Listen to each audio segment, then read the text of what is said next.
Kirby Yates, who was with the Rangers last year, I believe, and we'll add him to the deferred payroll there. I guess don't hate the Wiggy. Don't hate the player. No, I hate the game. Hate the game. That's it. I don't know how they're going to keep doing it. It's crazy. It's free agent after free agent, Right. after free agent, and you look at their payroll. You even remove Shohei from the mix, and they're well over $1 billion that they have invested in guys Right. in the offseason. Like when you look at length of deal, it's nuts. Because whoever owns the Dodgers is probably like, all right, this is the next owner's problem. Yeah, because I'm selling this team. Yes, what, Curtis? I have a question. Yeah. Which organization has spent billions of dollars in between championships? I'll tell you. The New York Yankees. Which is the most valuable franchise in all of baseball? The New York Yankees. They have spent more without winning than any team. They have built a new stadium that I don't think is as good as the one it replaced. They no longer are, the team everybody fears, but they are by far the most valuable baseball team. We have been trained by an ownership group that arrived like the Yankees and now professes to be the Kansas City Royals. And I understand, long term it may not be great. Is anybody around here worried about Wick and his family because of Porzingis? Because Porzingis helped you win a championship, and he was expensive. I look at where we are, and when I was a kid, we would be ripping the Red Sox, not ripping the teams that spent. Yeah, I'm not ripping the teams that spend. To me, there's no point in having a luxury tax, Right. if it is going to be basically useless because you can just defer money all the time. Right. So my argument is, if that's the way it's going to be done, then why aren't the Red Sox doing it, Curtis? Why didn't they? It legitimately makes zero sense. This ownership group, with all of its entities, what Shohei would mean to their business model, and all of the payments being deferred? Because you got to get players that are willing to do that. Like Juan Soto didn't do that with the Mets. You ain't deferring none of my money. I want my money now. So I guess you got to find the players, or when you go after those players that are willing to. Well, they have found the players. Travis Scott, I think $21 million of that deal, which was just days ago by the Dodgers. That's deferred. Yeah. So if you can find the guys that are willing to do it, I don't think the Red Sox have done it. They did it with Sale. They did it with Manny. Yeah. They did it with Pedroia. Yeah, so if you can get some guys to defer. Why didn't they offer more to Shohei? I don't know. They were never kind of in on Shohei. Shohei was kind of. You mean Juan Soto? No, I mean, in general, I understand that his preference was to be in California, but we have legalized sports betting here. Right. I think it's a closer flight from Cali to Japan. Maybe that's what he was looking at. In all honesty, yes, but you're looking at, once you're up in the sky at 45,000 feet in a Gulf Stream, you're looking at 2 hours, 3 hours different. Well, that's why they were able to get lay flat bets. Well, they got the other. Right. They got all three of those Japan pitches. They got Yamamoto. They got Shohei to re-sign there, and they got the other guy. Yeah, but what happened here, where it was like, Japan players from Japan want to play for the Red Sox? Like, we were told that for so long. Yeah, we got Yoshida. I mean, I think, Curtis, you said you believe that they get the Bregman thing done this week, right? Or soon. Yes. Yeah. So. They should. But in general, do business as business is being done. Why not? Yeah, you would think that money that, that they were willing to pay Juan Soto, you would think that they would be willing to maybe spend that elsewhere. Dodgers have added Blake Snell, Teoscar Hernandez, Travis Scott. Yep. The Japanese young pitcher that everybody's high on. Yeah. How do you say his name? Sasaki. Sasaki. And they just keep adding. They just keep adding. Yeah, I guess. Well, Curtis, you're the one who talked to Sam Kennedy. Like, when you're talking to him at Red Sox weekend, did it seem like he was being truthful? I mean, you're the one who can usually see right through whatever the word salad they're putting out there. Yeah, that is a great way to put it. Sam Kennedy word salad. I think he is living within newfound restrictions that he doesn't want to publicly discuss.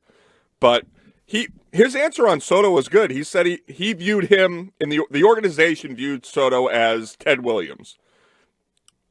So that pursuit was more about a unique one-in-a-generation guy as opposed to a change in the Red Sox business model. But in general, the organization is looking to get something that is streamlined with prospects and adding hesitantly with top-end talent as needed once they know the organization is going to get to the playoffs where they can recoup those funds. It's a special time. Yeah, I mean, it sure was. Mm-hmm. This is Rick from my adopted home continent of Maine. Hello, Rick. Hey, how you doing? Greg, I'm right around your age, and the crap that this ownership group of the Red Sox is slinging is disappointing. They literally created this problem by winning in 2004. Like, we could always blame the curse. It was the curse. Well, now they've won, and they're taking their crap, and they don't know how to deal with it, and they can't get anything done. They're not spending any money, and I'm embarrassed to be a Red Sox fan.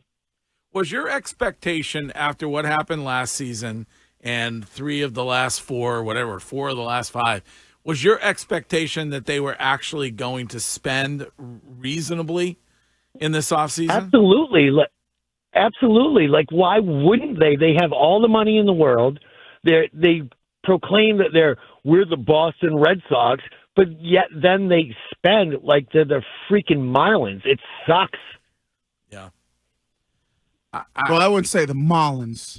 I mean, here comes the bag of merch. No. Yeah. It's what fans got to understand. Sam did say that was the best investment he's ever made. What fans got to understand, you've been a relatively for the past 20 years, however long they own it, you've been top 7 in payroll. Now you're like a 11, 12, 10. And fans are like, well. Do you think that they are? You think going into this season they're going to be top 10 in payroll in Major League Baseball? No, I can't. I don't. Yeah, they'll be. They were 11th last year, so I think they'll be right around there. We know that they've changed their business plan and business model when it comes to it, so they'll be somewhere between 10 and 11. 12, that's where they'll be. They're not the Marlins. They're not at the bottom of the league. Right, but they're number 1 in terms of cost to go to a game. Yeah, but every game is expensive to go to. I mean, if you go... Well, not. I mean, there's 30 baseball teams. They're the most expensive. if you go to Baltimore... The Baltimore Orioles is much less expensive. We've done this before. You can find plenty of cheap tickets to go to Fenway. No, I know, but there's an impartial way that these organizations are judged. They're the most expensive. Well, I get the tickets are expensive, and I get what you're saying, but you can find... And they even got 30 to park at the Winterfest, which it's like these people are driving into Boston paying $85 a ticket, and you're going to get them for $30 just to, like, at some point, don't take advantage of the very people that are your lifeblood. Like, but that's every sports team, though. And I can understand. It doesn't mean we have to accept it. $60 to park at the TD Garden. For free to park at Gillette. Right, but the TD Garden, the team is winning a championship. The Bruins. But have you seen the beer prices over there? Wiggy he was on that early. We need Jackson to go back for the internet got me on that one. And it's like $50 to park at Gillette.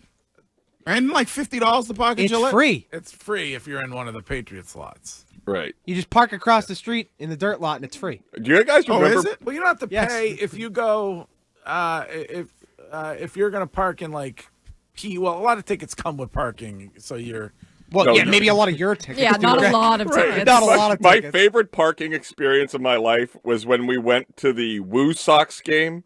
Yes. And we're just driving, and Greg's like, because I got the maps open on my phone trying to get everybody to the restaurant, and he's like, just pull down here. I'm like, what are you talking about? So I pull down this road, and he's like, okay. It was a street that all of a sudden closed when Greg told me to park there. The officer was like, all right, Hillman, we'll keep an eye on it. Listen, I am big in Worcester, Curtis. That's where it all began. You cannot deny that. You are. Maybe nowhere else, but They treated that car like it was the tomb of the unknown soldier. I did not know that, Shine. Appreciate the insight. Did not know that. Yeah, it like was when we went free to the park game at as a Patriots. show just a couple weeks ago, you could just park across And in right the dirt lot across for the free. street, huh? Yeah. Wow. In those giant dirt lots. Yeah, it's free. this is Greg from Marshfield. Hey, Greg. Hi, guys and lady. Let's look at what the ownership group of the Red Sox and the Patriots have in common. They're both old. They both have multiple world championships under their belt, and they're both not spending money. I think they're happy with their resume, and they're just going to lead us along thinking they're going to do something when really they're not. They're happy with what they've done so far. You think so? You think John Henry is happy with what they are lately? Not lately, but I'm I sure do. that he's I mean, happy with his he's resume. one- Yeah. What are the chances he has another world championship? Oh, Bob, very slim. I think they're happy with what they've done. I think they're. All right, thanks. I think they're complacent and. Well, I think he's trying to drive, strategically trying to drive the deals down when it comes Right. to length of deal and cost of deal. But if you're it's not smart if you're the only person playing Moneyball when teams like the Dodgers are doing the exact opposite. Right, but I winning. think he's gone with the approach of we've had too many bad deals where we spent a ton of money, and whether it was Adrian Gonzalez, whether it was Kyle Crawford, whether it was Chris Sale, where they might go, we spent too much money at the Panda on we're going to change our business model a little bit. We won 4 chips, and I don't agree with that approach, but it feels like that's what they're doing over there, and they're going to all right, we're going to see if we can win in a different way of maybe where we're 11th, 12th, and then payroll, and see if we can still win a World Series without having to be top 5. But if you were to get your crystal ball going forward, do you think the majority of teams in Major League Baseball are going to do what the Dodgers are doing, which is just convince guys to take deferred money and then the tax is irrelevant, or do what the Red Sox are doing and try to force some kind of adjustment when it comes to what guys are being paid? Dodgers. They're going to do what the Dodgers are doing.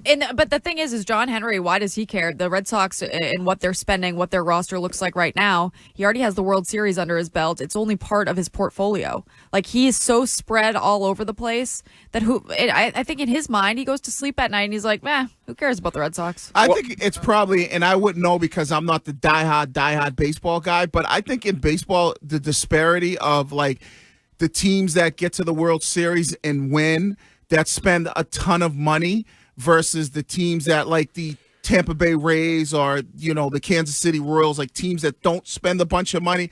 I think when you look at the teams that are relatively successful year in and year out, it probably is more of those top spenders. Well, yeah. Well, how are the Dodgers doing? Well, yeah, the Dodgers are doing good. I mean, but you look up and down that roster. Yeah. Betts, Yamamoto, Yeah. Freeman. Yeah. No, I feel like, that is the approach. I will give you that, because other than the Arizona Diamondbacks a couple years ago, you look at the Dodgers played the Yankees in the World Series, two teams that are top 5 in payroll. You look at some of the teams that are competitive and teams that are playoff teams. You look at Philly, they spend a lot of money. So, But here's where that really bothers me most. It's that never has there been a bigger discrepancy between the haves and the have-nots in Major League Baseball, because there are so many networks that went under with Bally, and the local rights holders are not gaining the financial bonus of locally broadcast games, whereas NESN is a behemoth in that field. And so John Henry joining the Economic Reform Committee in Major League Baseball under the direction of the commissioner to bring in the cost of players, that guy is prioritizing the long-term health of the sport as opposed to the immediate success of his baseball team. And to me, that is someone who is being derelict in their duty as the owner of the team. All right. Well, Dodgers nearing yet another free agent acquisition. That is Kirby Yates.